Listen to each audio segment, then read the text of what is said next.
بسم اللہ الرحمن الرحیم۔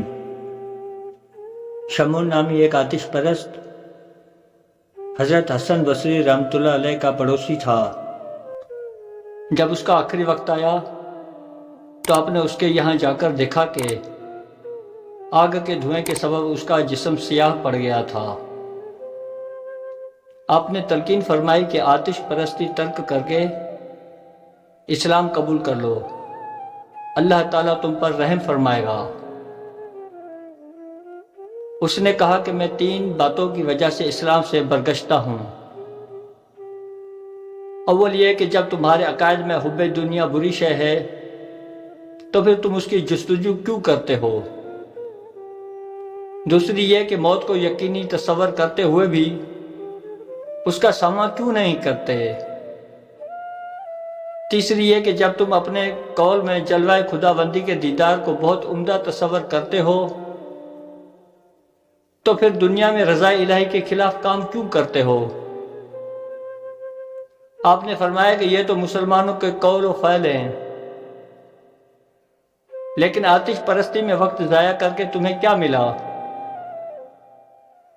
مومن خواہ کچھ بھی ہو، کم از کم رب کی وحدانیت کو تو تسلیم کرتا ہے۔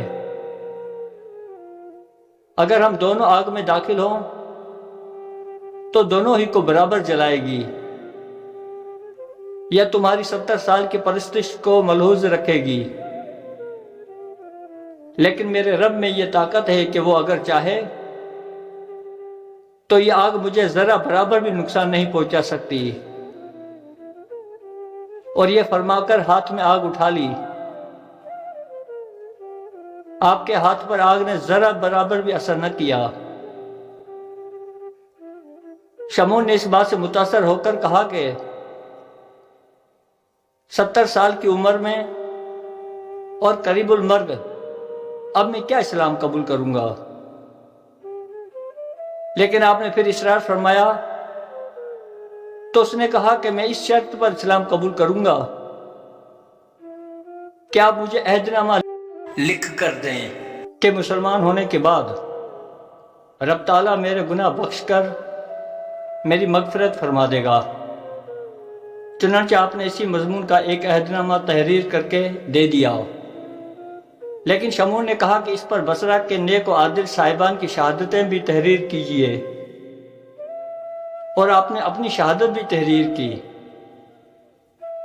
اس کے بعد شمون صد کے دل سے مسلمان ہو گیا اور خواہش ظاہر کی کہ میرے مرنے کے بعد مجھے آپ ہی غسل دیجیے گا اور آپ ہی دفن بھی کیجیے گا، اور یہ عہد نامہ میرے ہاتھ میں دے کر دفنائیے گا تاکہ بروز قیامت میرے مومن ہونے کا ثبوت میرے ہاتھ میں رہے۔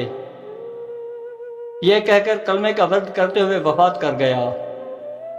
آپ نے اس کی پوری وصیت پر عمل کیا۔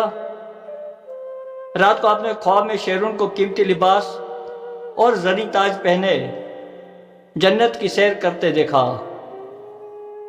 آپ نے پوچھا کہ تمہارے ساتھ کیا معاملہ ہوا؟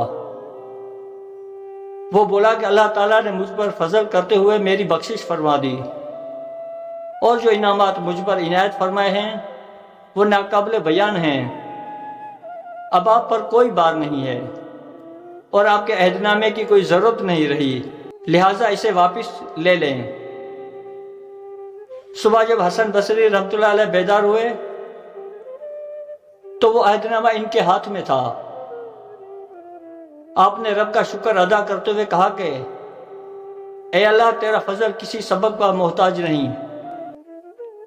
جب تو نے ایک آتش پرست کی 70 سال آگ کی پرستش کے بعد ایک بار کلمہ پڑھنے کی وجہ سے بخشش فرما دی، تو جو تیرا بندہ 70 سال تیری عبادت کرتا ہے وہ کس طرح تیرے فضل سے محروم رہ سکتا ہے؟